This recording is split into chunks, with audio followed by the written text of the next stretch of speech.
This is the NBA 2K Rating Stock Watch, the show where we recap the NBA and break down which players should be going up or down in 2K rating.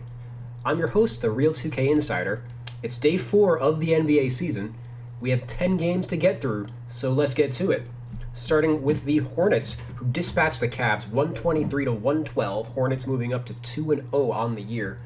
LaMelo Ball continued his strong performance in the opener with 17 points, 3 rebounds, 6 assists, 5 steals, and shot 8 of 12 from the field. He is hot, building off of his Rookie of the Year campaign. Look for him to push to make the All-Star team this season. Miles Bridges, he looks like a candidate for Most Improved Player. He dropped 30 points, 7 rebounds, 3 assists, shot 13 of 24 from the field, 4 of 9 on threes. Worth noting he had 0 free throws and 24 attempts. I will be noting here and there that free throws are down this year. In fact, after a week, I think, I'm going to crunch the numbers and see just how much free throws are down since they instituted the new fouling rules. Free throws for perimeter players are just down across the league, it feels like so far. But Miles Bridges, he didn't need to get... he was all dunks and threes. The Cavs didn't play a ton of defense in this game, and they probably won't on most nights. So I expect that most teams that go up against the Cavs are probably going to post gaudy lines like this. Needless to say, he is also hot and should be probably for sure a higher rating than Mason Plumlee. I would say probably like an 80, 81 overall. Still has a little ways to go to earn a spot over Terry Rozier. Gordon Hayward, he was solid on this one, 18 points, 9 assists. The Hornets play really well when he's healthy and not so great when he's not, so they're hoping that he's able to stay healthy this year so that they can finally return to the playoffs. Mason Plumlee, he had 7 points and 14 rebounds in only 22 minutes, so he wasn't a slouch either. Terry Rozier, he made his season debut, had 6 points on 1 of 5 shooting. He was recovering from a left ankle sprain, missed the opener, and then he sprained his right ankle in the fourth. So he, just to be clear, because I think I went really fast through that. He sprained his left ankle previously, but then sprained the other ankle. So hopefully, having 2 bum ankles now doesn't hinder him too much. I expect maybe because of that, he'll probably have a slow start to the season. But that's good news for Kelly Oubre, who last year, if you recall, he had a really slow start to the season for the Warriors. But he bounced back he had a bad game in the opener too, but he bounced back with 25 points on 9 of 13 shooting, 4 of 7 threes. So he really needed that performance to get that reputation out, as if he was going to start slow, the Hornets don't really have a ton else on the bench. They need him to produce. Checking out the Cavaliers. Colin Sexton, he had 33 points and 1 assist, 13 of 21 from the field. I don't know what else to say about him. He didn't get his contract extension. The only 1 assist, he's basically like a poor man's Allen Iverson, undersized shooting guard, and this is kind of a problem for the team. One of the reasons why they don't play much defense is they don't really offer much resistance on the perimeter. Between him and Darius Garland. Garland missed this game. He's day-to-day right now, so Ricky Rubio got the start.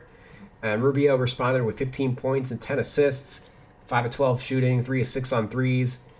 Worth noting, he's a better player than Darius Garland. He's just coming off the bench only because the Cavs are a rebuilding team, and, he's a veteran, so he doesn't need to get the development time. Lauri Markkanen and Evan Mobley, there they be. They both had 13 points and 5 rebounds each. Kind of quiet for them. I'm still mind blown that the Cavs are actually committed to starting Lauri Markkanen at the 3 when you look at the lines that Bridges and Hayward had, with Bridges 30 and 7, and Hayward 18 and 9 assists. Maybe Markkanen starting has something to do with it, but I digress. Let's move on to the Knicks, who destroyed the Magic 121-96. The Knicks moved up to 2-0.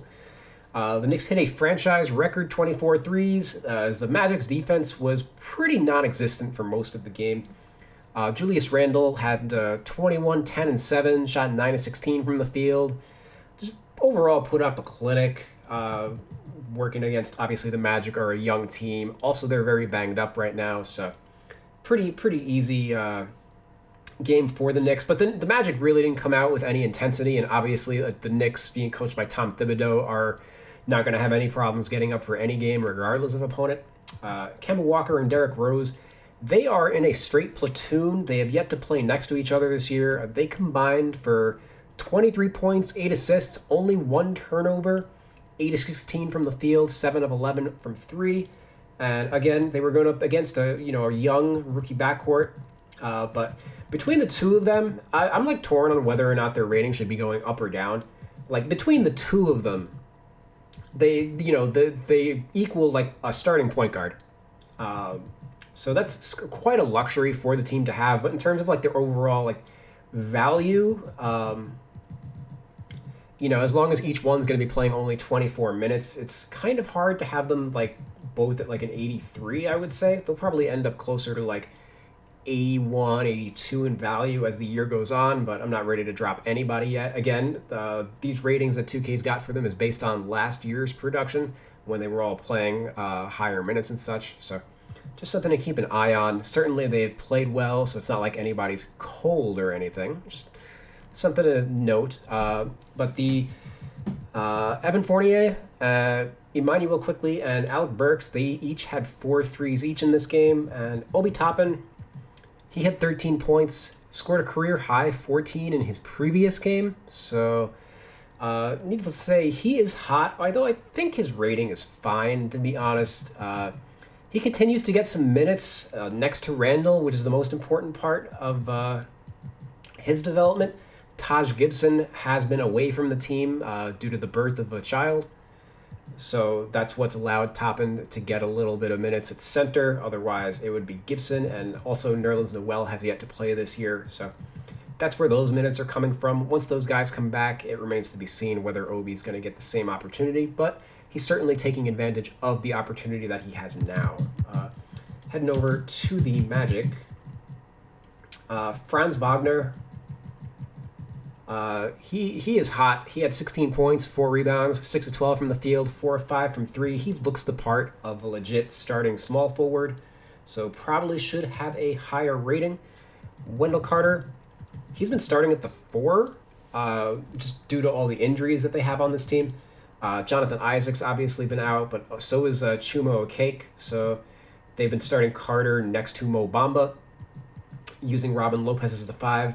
And Carter actually shared the court with Robin Lopez also, as I wasn't sure like who to classify as like the 4 and the 5, because you see Wendell Carter Jr. is listed at 270 pounds, so you would think that he would be, as the bulkier of the two, he would be the 5, but Mo Bamba is yet to share the court with Robin Lopez, and Carter's sharing the court with Bamba and a little bit with Lopez, so classifying him as a 4th, he's going to need that as his second position. I wouldn't recommend changing his primary position unless Okeke is going to miss a significant portion of the season.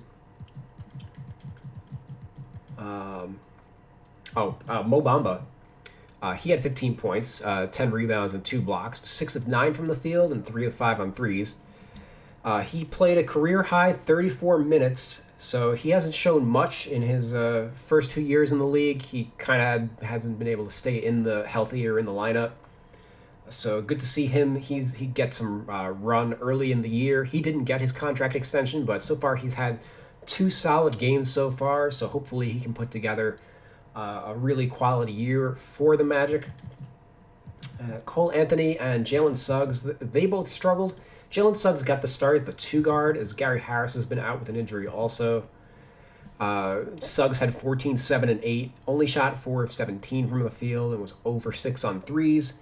Cole Anthony had 10 points and 6 assists. He was also only 3 for 14 from the field. So the Knicks really keyed in on the point guards defensively, and they were honestly very low effort, as the Knicks broadcast was noting. They were just allowing they weren't applying any pressure defensively on the perimeter, just like letting players get to their spots, and like the Knicks, they were up by 30 by the end of like the first half. So the Magic made like a late run to bring it to they lost this game by 25 rather than like 30. But yeah, not a great showing for them. They need some guys to get healthy if they're going to be competitive. Otherwise, expect them. They're probably going to be the worst team in the East by a wide margin. But let's move on to the Wizards, who previously have been not a great team in the East, but they look solid this year. They beat the Pacers 135 to 134 in overtime. Not a ton of defense was played in that game. The Pacers shot 53%, the Wizards 52%. The Wizards were 19 of 38 on threes, 50%, and then 94%, 18 of 19 from the free throw line, which ended up being the difference in a 1-point game. They were without Bradley Beal, he's just going to miss one game. He'll be back on Monday. Aaron Holiday started versus former team, although he had a quiet night. But Spencer Dinwiddie stepped up in Beal's absence and had 34, 6, and 9. Shot 13 of 24 from the field. Didn't take a 3 in the opener, but then went 6 of 9 from 3 in this game. His career high is like 7 threes. Again, he was only 2 of 2 from the line on 24 field goal attempts. But he also only had 1 turnover, so that's another telltale sign that not a ton of defense was played in this game. Anytime a point guard has a gigantic line like that and only has 1 turnover, like that's insane. He looks to be suffering no ill effects from the injury that he's coming back from, which I believe was a torn ACL.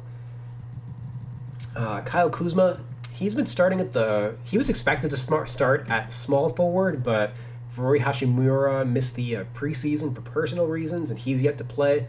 So Kuzma's been starting at the 4, and he had 26 points and 11 rebounds, 10 of 17 from the field, 5 of 8 on threes.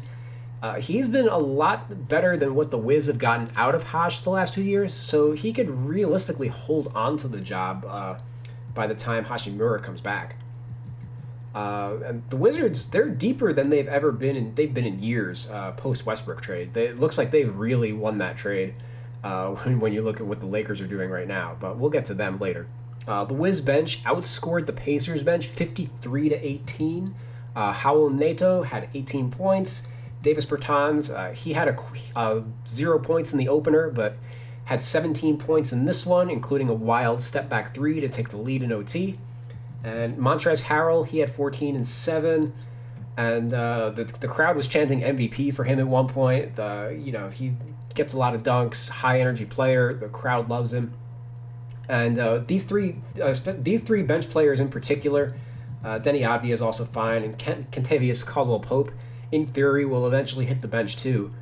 The Wizards are deep. I doubt Beal is going anywhere this year, like requesting a trade or anything. He seems really pleased with the franchise's direction. And checking out the Pacers, who they put up a valiant effort, but they are also a little banged up. Miles Turner, he had a career high 40 points, shattering his previous career high. He previously scored 31 points in his rookie season. Last year, his season high was 25. So this 40-point game kind of came out of nowhere, and maybe it's a reflection of Daniel Gafford. He cooked Daniel Gafford for most of this game, and obviously Montrezl Harrell is not the greatest defender in the world either, so that's probably where this came from. But he had 40, 10, and 3 blocks, shot 15 22 from the field, 5 of 9 on threes. He was too much for the Wizards to handle. So at 79 overall, he is hot. Should be going up in rating for sure, especially if he can replicate or come close to replicating that performance. He's been inconsistent so far in his career, but if he starts consistently averaging like 18 to 20 points, like he's going to shoot up in rating to like 84, 85 range for sure. Damonte Sabonis has long been one of the most underrated players in 2K. Like 2K hasn't re-rated some of his attributes in years. Like it's fucking embarrassing if we go through 48 speed, 44 acceleration. Oh my god, where's his consistency? Oh, I think they finally boosted his defensive consistency to a 60 from a 30, but still that's still maybe a little low. 43 speed on ball. Like watch him play, guys. Come on. Even the 60 ball handle is probably low. But 74 3-point. Previously, that was not low, but like that rating was fine because he's only a 32% free 3-point shooter for his career and last year. But it's something that he worked on, and he hit a couple threes in the last game, and then He was a 2 for 4 tonight. Also had 28, 9, and 7 as his overall line, 10 of 13 from the field. Math is hard. 2 for 4 on threes. That means he was 8 for 9 on twos. Pretty good. So yeah, there was no interior defense being played by the Wizards in this game. And 6 of 8 from the line. His rating should be going up. He's basically on par with Julius Randle, and is going to contend for. I think he was an All-Star last year, right? Yeah, he's made All-Star the last 2 years. Looking to make it a third. We'll see. But certainly should have a higher rating than an 86, I think. Malcolm Brogdon, he's making a case to go up as well. He had a 28, 8, and 8. Shot 12 of 22 from the field as well in this one.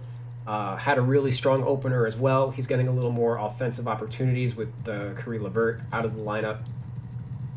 And that should continue. Chris Duarte has also gotten a great opportunity with LeVert out, as he has been starting and playing big minutes. He got 45 minutes in this game and had 15 points, 4 rebounds, and 5 assists. Hit 3 threes as well. He's making a case that I expect that even when LeVert comes back, he'll probably remain in the starting rotation over Justin Holiday. That's just my guess. But all these guys, the 4 guys I just mentioned, they all played 40-plus minutes in this game. Fatigue likely played a factor by the end, and as mentioned, they are a bit banged up, and they don't really have any offensive punch on the bench. The bench only they only got 23 points from the rest of the team. I think it was 9 points from Lamb, 9 from somebody else, and 5 from somebody else, and that was it. So the Wizards bench was being much deeper than the Pacers ended up being the difference in this one. Let's check out the Raptors, who ran the Celtics out of the building. 115 to 83. The Celtics were extremely low energy. They did play a double overtime game against the Knicks, but the Knicks certainly didn't use that as an excuse, as they blew out a team they were supposed to blow out. But the Raptors, the Raptors defense, they had 16 steals, forced 25 Celtics turnovers. The Raptors' wins are probably going to look like this most of the time because they're lacking half-court weapons. Scottie Barnes, he was all right in the half court, though, I should say. But overall, he was great. He had 25 points, 13 rebounds, was 11 of 17 from the field. He did his best Pascal Siakam impression, and he basically out-hustled the whole Celtics team. Like, he was going at, 1,000 while the Celtics were going at, 50%, intensity. So, really, really solid game for Barnes to establish himself. And, he makes Siakam is out right now, and he makes Siakam expendable. Look for Siakam to potentially be on the trade market this year, as they don't need him long term if Barnes is showing that he's the real deal. Gary Trent, he got the start in this one. He had 20 points and 4 steals, sending Goran Dragic to the bench. It took Malachi Flynn out of the rotation. Flynn has kind of struggled in the preseason. And Dragic hasn't been great either, but moving him out of the rotation, out of the starting lineup, I think for this game, it was more of a matchup consideration, as the Celtics start Jaylen Brown at the 2, and especially given the night that Jaylen Brown had in the opener, that you wouldn't want Goran Dragic matching up against him. So they went with Trent, and it worked really well, and it worked so well that I kind of anticipate that change to stick. Even if it was just for matchup purposes in this one, which is probably great news for Trent, given he signed a big contract in the offseason, and you would think that he's going to play big minutes. Fred VanVleet, obviously, if he's going to be starting next to Trent, they can change his position to point guard. Just throwing that out there, if any 2K roster editors are watching this content. Precious Achiuwa, he had 15 points and 15 rebounds, looked deserving of the starting center job, and he's got a lower rating than Khem Birch, and obviously should have a higher rating than Birch as long as he's the starter and playing well. So pump his rating up, and obviously pump Barnes' rating up as well, based on this game. As far as the Celtics, they just looked Uh, they had no energy in this one whatsoever, which was kind of bizarre because like Jaylen Brown, he came out of the gate in the Knicks game, guns blazing, dropping like 45 points, but he only had 9 points, 4 rebounds, 0 assists to 5 turnovers. So he cooled down in a big way, and I have to think like Gary Trent's a good defender, but he's not that good. So we'll see if I would have obviously recommended Brown to go up, but this performance basically brings him back down to earth, and like probably what's 9 plus 45, 54, 27 is the average. So you don't have to upgrade his rating or anything. What did he average last year anyway? 26, yeah. So basically right at his average. Jason Tatum, he basically had the inverse. He shot the ball poorly in the opener, but he shot it better in this game. 18, 6, and 4, 8 of 14 from the field, but also had 5 turnovers. 10 turnovers between those guys on the perimeter. Basically, the Raptors were able to shut them down and take advantage. Marcus Smart, who, like Van Vliet, for whatever listed at shooting guard, even though he's the starting point guard of the team. 0 points, 5 assists, 0 for 6 from the field. He obviously did not get it going either. He played 29 minutes. Now shooting 25% on the year, so I would have to recommend dropping his rating just a tick.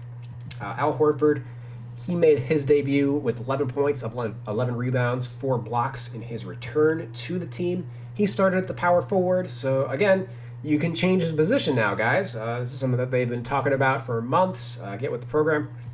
And Josh Richardson, he also made his debut as he missed the opener, and he was 4 for 4 from 3. One of the lone bright spots on the team in this one. Romeo Langford was also solid. He was 2 for 3 on threes. Now 4 for 6 on threes this year. Prior to this year, he was only 10 for 45 combined on threes his first 2 years. So he's already up to career 22%. He's already boosted that by 5%. So look for that to continue. And what's his 3-point rating? So 75 is already like way high for what it would have otherwise been. Like he's rated like he should be or he should have like a 60s rating based on what he shot previously. So they don't need to boost that, but like he is a good defender and a good finisher as well. Like there's a ton that they could probably work on. He should not be a 69 overall rating. Looks like right now he's like the 7th or 8th man in the rotation, but they have him rated on par with the two-way guys. So, just throwing that out there. He should be way higher than he's rated now. Looking at the Nets, who beat the Sixers, came back 114 to 109. Kevin Durant had a monster game, 29, 15, and 12. He had no triple-doubles last year. This was only the 13th of his career. He also shot 9 of 20 from the field and 10 of 10 from the line. His assist rate has consistently trickled up throughout his career, and he's picked up his playmaking responsibility in Kyrie Irving's absence, so look for that to continue this year. James Harden, you gotta really drop him, I think. He's at a 94 overall rating. He had 27 and 8 in this game. Don't get me wrong, like he's playing like an all-star with 7 of 17 from the field. 3 for 4 from the free throw line. Again, he just hasn't really been aggressive like he was with the Houston Rockets. So when he was a ball dominant, heliocentric MVP caliber scorer, and he's just not that guy anymore. So as long as he's playing like clear second banana to Durant, I can't recommend him being like a 94 overall. He's having more of like a 90, 91 overall impact. Like comparable to a Zach Levine or a Devin Booker or Donovan Mitchell. Like he's not head and shoulders above those guys right now is really what I'm trying to say.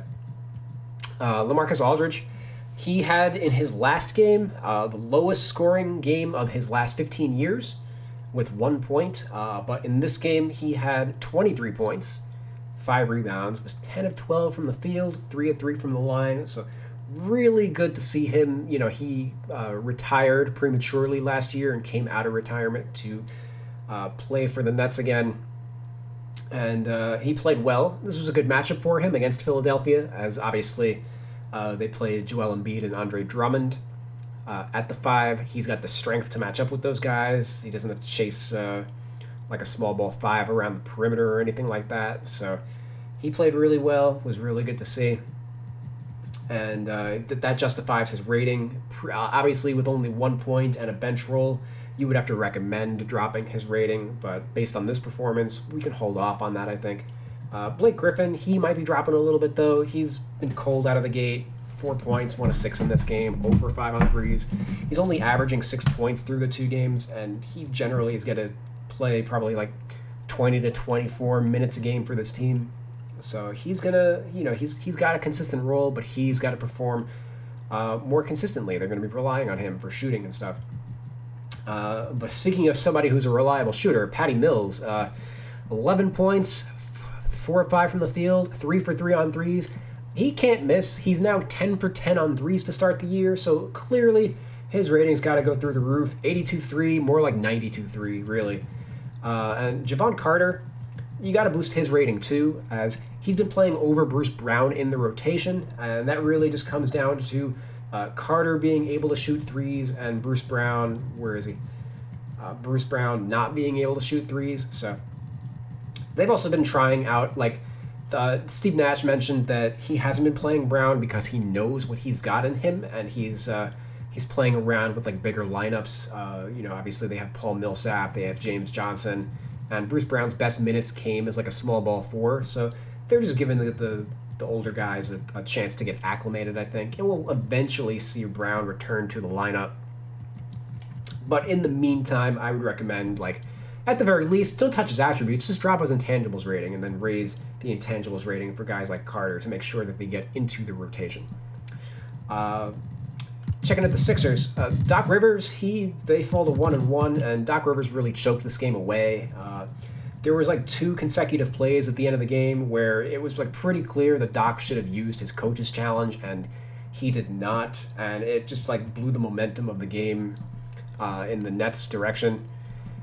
Tobias Harris, though, he was solid with 23 points on 10 of 20 shooting, 3 for 4 on threes.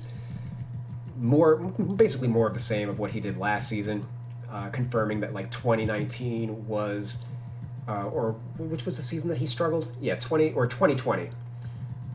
Yeah, 2020, where he only shot 47% from the field versus 51% last year. 2020 more of an aberration, and that he's going to be consistently like a borderline all-star. He's basically the 4th best power forward in the East after Giannis, Randle, and Sabonis. So if one of those guys has any injuries, Tobias is probably a good candidate to take their place. But Seth Curry, he was solid in this one with 23 points, 9 of 13 from the field, 4 for 4 on threes. Joel Embiid, he was all right. He had 19, 8, and 4. His minutes are down, though, with Andre Drummond on the team, so I kind of recommend dropping his rating as a result of that. He's probably not going to push for MVP if he's only getting 30 minutes a game, but I think he's okay with that. Championship is the focus more than the personal accolades. And Andre Drummond, his rating's got to go up. The only reason he has a low rating is really because he's coming off the bench, but he's a starting caliber player for sure, and I've previously compared him to like Alonzo Mourning on the 2006 champion Heat when Zoe was backing up Shaq. Zoe knew that he was going to get limited minutes, and thus he gave 200% on the court. He was a per-minute monster, and Drummond's basically been the same. He had 4 points, 10 rebounds, 2 assists, 2 steals, 2 blocks, did all that in only 18 minutes, and he basically had a comparable game in the opener, so I think it's reasonable to expect that from him going forward. So he might get a light amount of 6-man consideration. He's not going to get the minutes he needs to really earn that unless Joel Embiid misses time with an injury. I guess, who am I kidding? Embiid is surely going to sit out 20 games with for rest purposes or whatever. So Drummond will have his opportunities in the starting lineup. So maybe that drags him up to like 6th-man consideration, as it's tough to really give that to a guy only playing like 18 minutes a game max. But certainly he is a high-quality player, and should not have any lack of suitors on the market next season, especially since next season's going to be a, shall we say, weak free agent class. But Tyrese Maxey, he's been filling in for Ben Simmons. Ben Simmons out with due to mental health issues. Obviously, it's going to be a while before he ever comes back to a team, if he ever does. But he was like, his line looks better than it actually was. He had 15 points, but only 2 assists and 7 to 17 from the field. He played 36 minutes. Like, that's pretty standard for him. He's not a great playmaker, and he's kind of an erratic scorer. Like, he's not a great 3-point shooter. So lines like that are kind of like what you would expect from them. They honestly could use probably Shake Milton, I think, a little bit for just to get a different look out there, some better shooting, etc. Let's check out the Bulls, who are not lacking for efficient scoring right now. Zach LaVine had 32, 6 and 5, 11 and 19 from the field, 6 of 9 on threes. He shot the cover off the ball last year and picking up right where he left off. I've got a hot take for you guys. Zach LaVine is going to establish himself as the best shooting guard in the NBA. 87 overall, way too low for him. Should be equal to whatever Devin Booker has, to be quite honest. And it looks like he's only better this year than he was last year. And the Bulls, so far 2-0, if they establish themselves as a winning team, Zach is going to establish himself as a superstar. And mentioning the free agent class, he's really the only quality player on the market next year, so he's looking at a max deal, most likely. DeMar DeRozan, he's been a solid fit so far. 26 points, 6 rebounds, 4 assists. 9 of 20 from the field, 8 of 9 from the line. So him and Levine have been able to play together so far. That was a question that the team had coming into the year. Nikola Vujovic, he's been quiet so far. He had 10 points, 4 rebounds, 5 assists, 4 steals, 2 blocks, but shot 4 of 11 from the field. Didn't shoot it great in the opener either. But it's clear that he's taking like a tertiary scoring role with the team compared to DeMar DeRozan. DeMar DeRozan looks like the clear second banana, and Vujovic the third option. But with 4 steals and 2 blocks, hopefully that means he's able to expend a little more energy defensively, which is what the team would love. And Lonzo Ball, I'm marking him down as hot as well. He had a triple-double with 17 points, 10 rebounds, and 10 assists. It's his 8th career triple-double. He had 1 last year, so he got 1 in his second game with the Bulls. He also had 3 steals and shot 6 for 11 from the field. Really solid. I would say he's playing like an 84 overall. And between the big four for this team, they've taken them to the Bulls to a 2-0 record so far. The bench has been performing pretty well. Elise Johnson and Javonte Green have both been playing up the position. Javonte he's got the body of a 2 guard, but he's been playing the 4. And Elise Johnson is 6'7", 210, but he's been playing the 5 behind Vujovic rather than Tony Bradley. Elise had 8 points and 8 rebounds, 3 of 3 from the field in 14 minutes. So between those 2 guys, they probably should have higher ratings than Derek Jones Jr. and Tony Bradley, who are both out of the rotation at the moment. While we're here, Patrick Williams should also be a little higher. Alex Caruso's been solid in his minutes as well. Troy Brown's in the rotation too. Probably shouldn't have the same rating as Matt Thomas, who had to make the team in camp, did over Tyler Cook. So the ratings in general for 2K are a fucking mess, but you know, we're just trying to bring attention to this one player at a time. Let's head over to the Rockets, who stomped the OKC Thunder 124-91. Christian Wood had 31 points, 14 rebounds, 3 blocks, 13 and 19 from the field, 4 of 6 on threes. He is quietly John Collins, one of the more underrated players in the league. I think 83 is probably too low for him. Pump him up. Kevin Porter Jr., he bounced back from a whack opener, and he had 18 points and 10 assists. Well, you know, I want him to be a little more consistent before I recommend him going up. Though it is worth noting that, like a couple other players who had the wrong position, he is the starting point guard of this team, and we have known this for fucking months. But whenever 2K is going to get the memo on that, God only knows. Jalen Green, he's been kind of erratic to start his career so far. 9 points, 4 of 11 shooting, 1 for 5 from the 3. He wants to go for Rookie of the Year, but he needs to show that he's the best rookie on his own team, as Alperen Sengun has been playing pretty well. Keep in mind that Anthony Edwards also started his career a little slow. I think for shooting guards who've got to work out their shot selection, it takes a little bit longer for them to come into their own. So keep an eye on Green in the second half of the year, I think. November might be a little brutal for him. But Eric Gordon, he's doing his best to show him the ropes. He had 22 points, 7 of 14 from the field, 4 of 6 on threes. Was solid in the opener as well. It's no doubt that, obviously he's a 13-year pro. Clearly a better player than Jalen Green at this point, and is only coming off the bench because the Rockets are obviously trying to develop their young players. And Gordon's just trying to build his trade value and make his way onto a contender this year. So far, so good. Jayshawn Tate, 16 points, 14 rebounds, 5 assists. Swiss Army knife, also plays solid defense. Was 6 of 9 from the field, 2 for 2 on threes.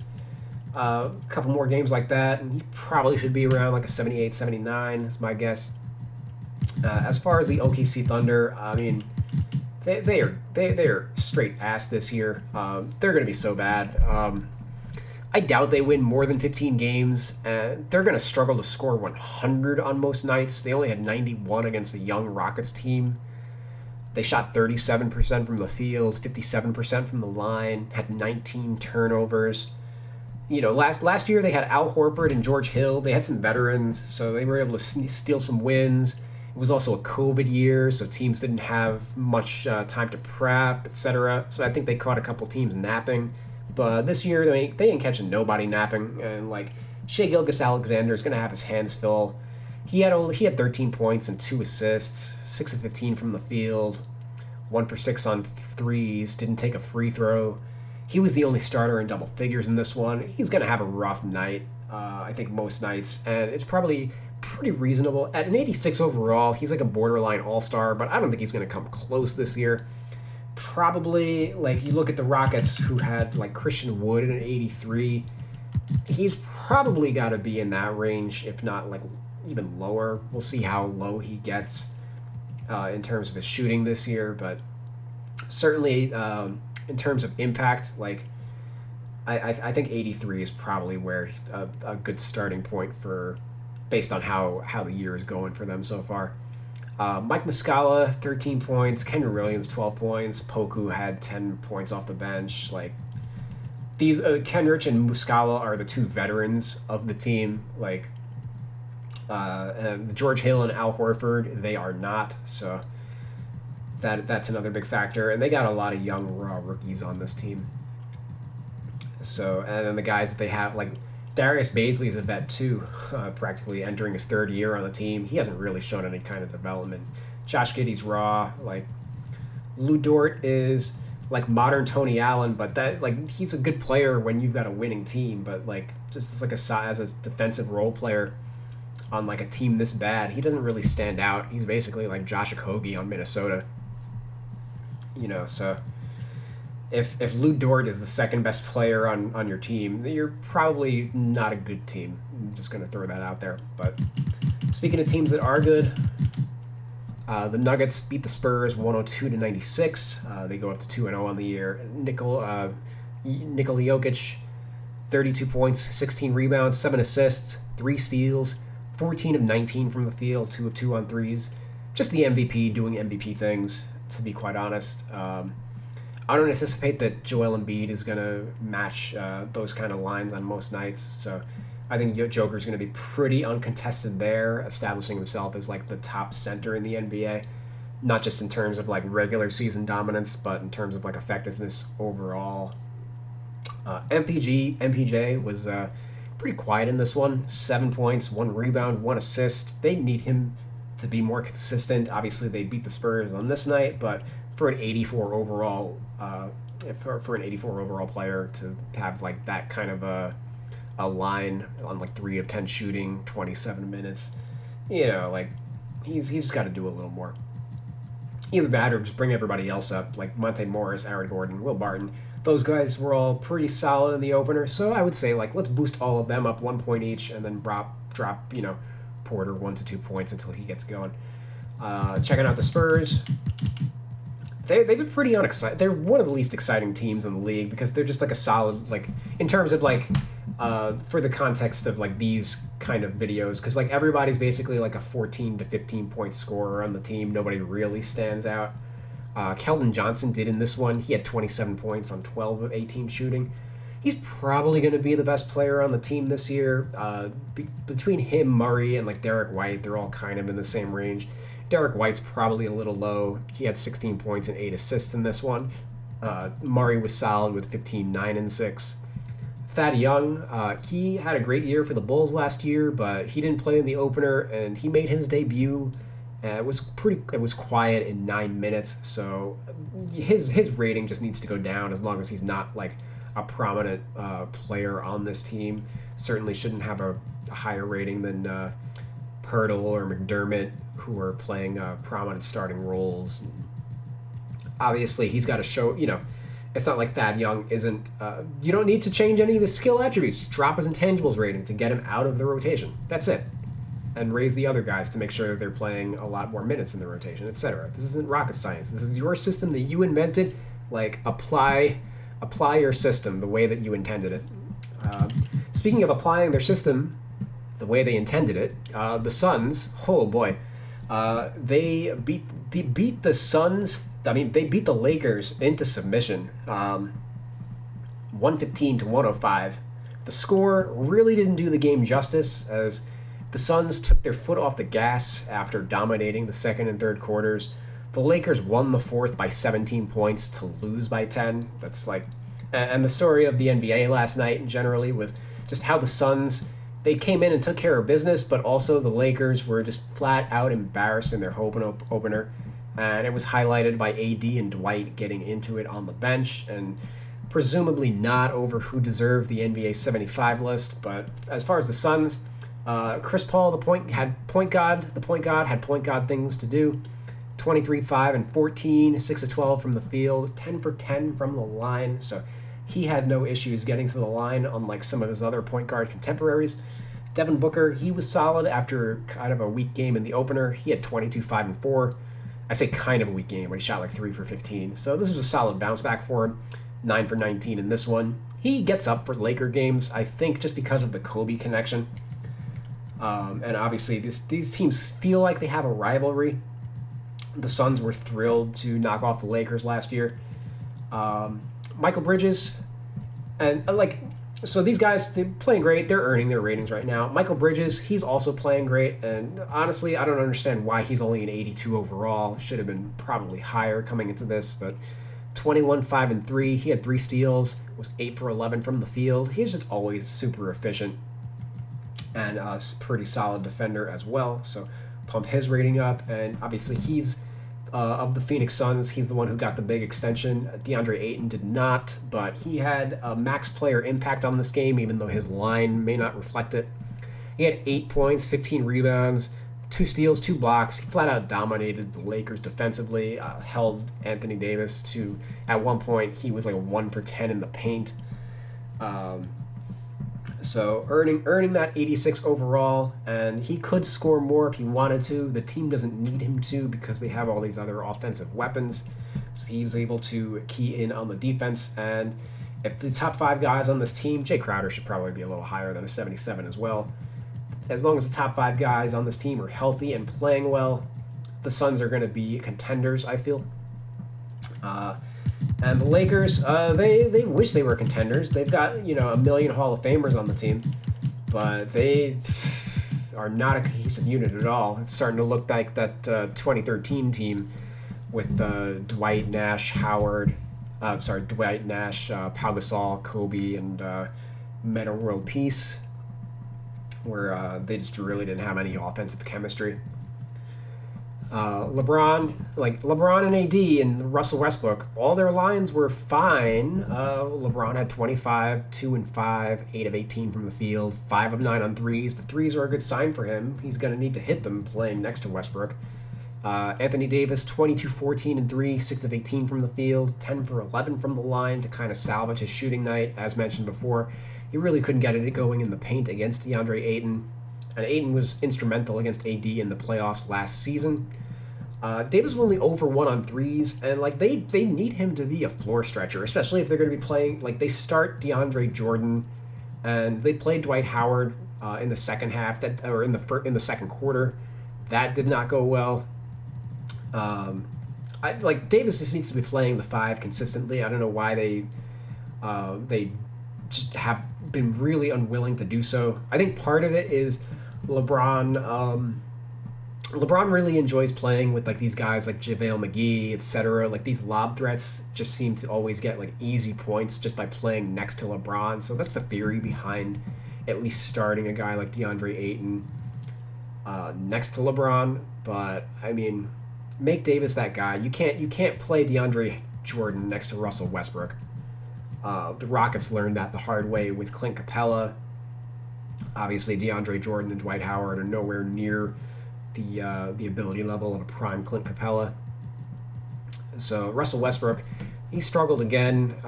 He had another one of his bullshit triple doubles. Missed it by 1 assist, but 15 points, 11 rebounds, 9 assists, 6 of 15 from the field, over 3 on threes, 3 for 8 from the line. Like he's just empty stats McGee. When LeBron and AD are working in the half court, he has no fucking clue what to do. I watched one play where, LeBron's working it down in the post, the defense rotates, he makes the pass, and, they make the extra pass, and who's standing for an open 3 is Russell Westbrook, who's been standing in the same spot for like 20 seconds. He's the one who gets the catch and shoot 3 out of everybody on the team. Like, that's not good offense. He doesn't have a role on this team. If they're not going to be using him as... They're not going to let Westbrook be Westbrook, then what's the point of having him? You know what I mean? So his rating's got to be down. 86, nah, he ain't going to have all-star impact with this team. And with this team, he may not even have 80 overall impact, like, to be brutally fucking honest. When you're looking at, like, guys like Lonzo Ball have an 82 overall, like, those guys are, like, absurdly outplaying Westbrook. All right, so breathe. All right. Carmelo Anthony. He's been pretty solid so far. He's getting a light amount of six-man talk. I don't know if he's going to get the minutes to do that.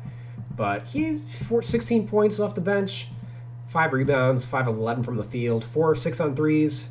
They're going to need a big contribution out of him because he's one of the few guys on this team that can shoot, especially in the front court. And I think that they're going to have like Melo and AD next to LeBron in some of those closing lineups. Especially if they're going to be playing Westbrook, because it's like... All right, enough about Westbrook. Avery Bradley is the antithesis of Westbrook. He had no points, no rebounds, no assists. He played 21 minutes and was a minus 25 in the game. Got eviscerated by Chris Paul. Like, not a great... he had to make the team. He was a last-second addition, and they're playing him big minutes, but I don't see it. Like... He was all right in the opener, but I think him playing 21 minutes a little early is a little too much at the moment. They got to figure things out. But Austin Reeves came in for him in the fourth quarter, and he had a pretty big impact. It was part of the Lakers' late comeback. He had 8 points, 3 of 4 shooting, 2 of 3 on threes, and he was a +8 in his 12 minutes. Dwight Howard... He was a -11. Where is he? A -11 in 9 minutes. The Lakers went with AD at center in the second half, and he was just like clowning around in the first half. He had some stupid fouls and like fouled Chris Paul on the perimeter and like was trying to goon it up, and then ended up getting into it with AD on the bench. Dwight Howard needs to remember that, he was 2 years ago, he was almost without a job. And he's been on veteran minimum contracts the last couple of years. If things don't work out with the Lakers, he's one of the first guys that'll get cut because if things don't work out, AD is going to be playing the 5 and DeAndre Jordan is going to be his backup. So where does that leave Dwight Howard, without a role? So he needs to...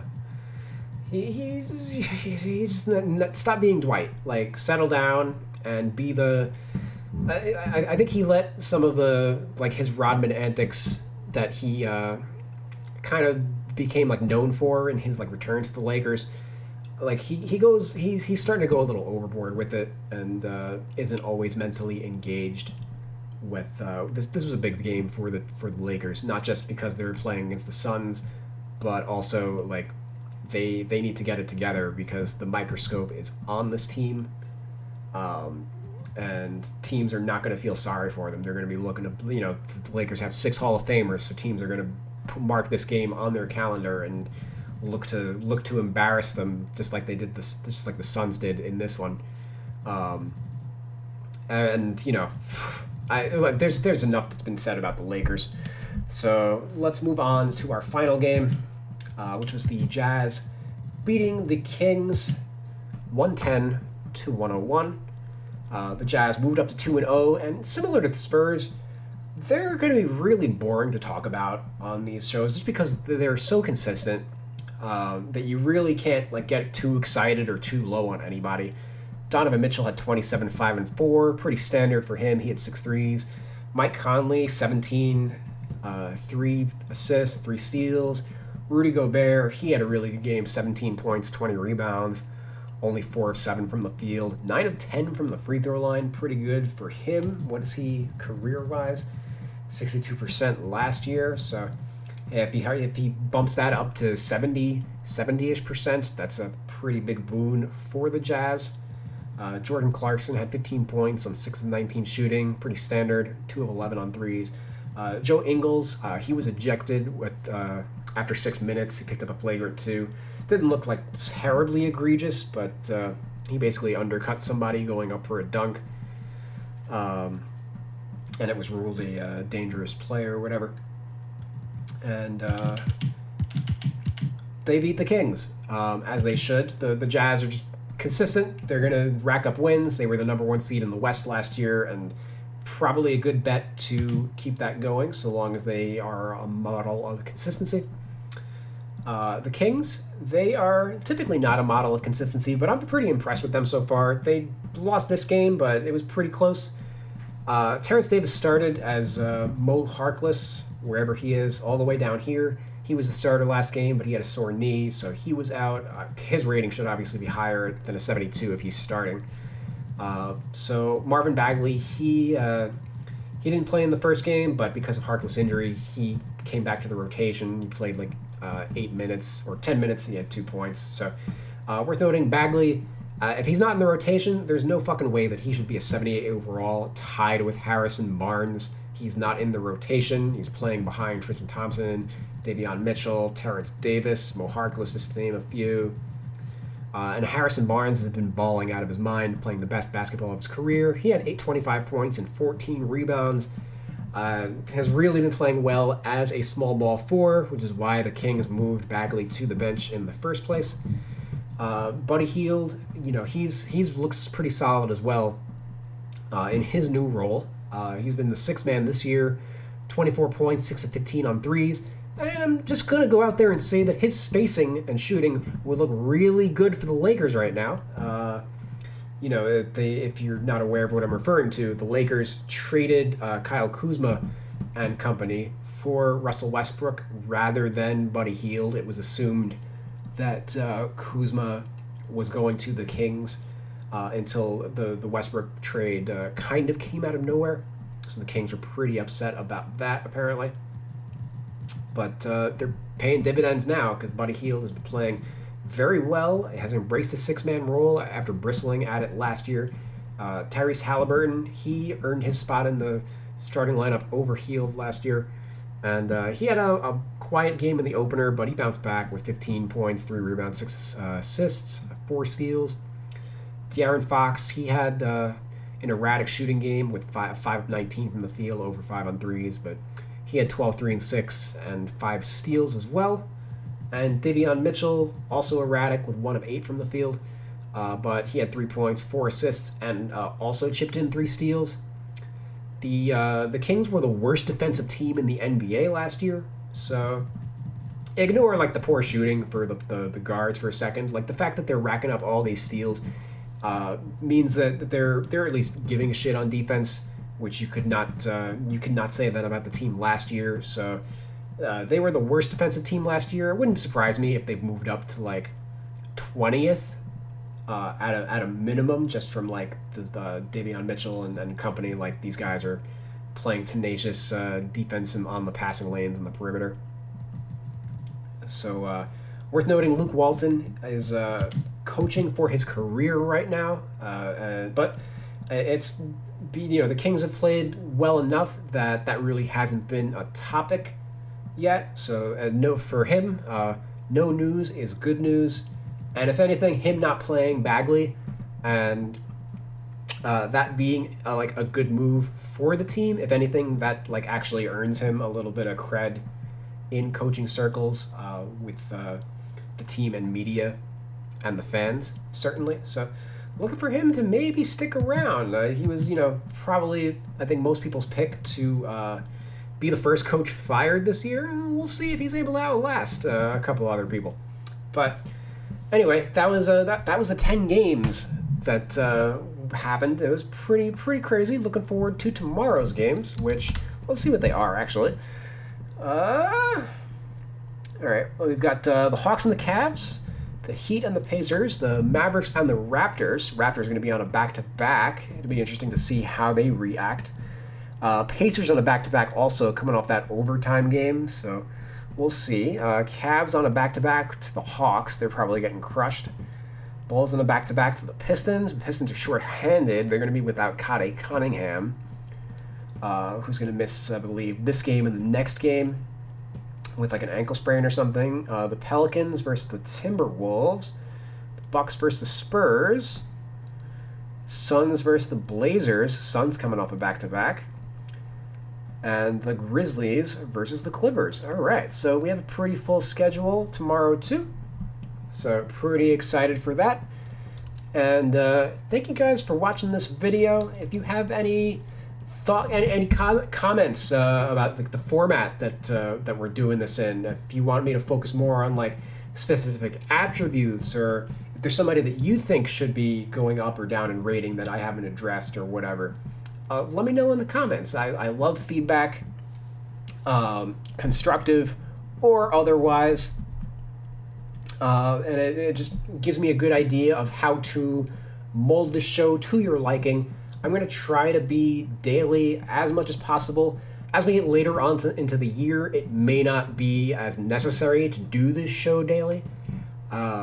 Early in the year, there's a lot to get out of it because, we're seeing teams come together for the first time. There was a lot of off-season player movement, guys in new roles, etc. So there's a lot to work through.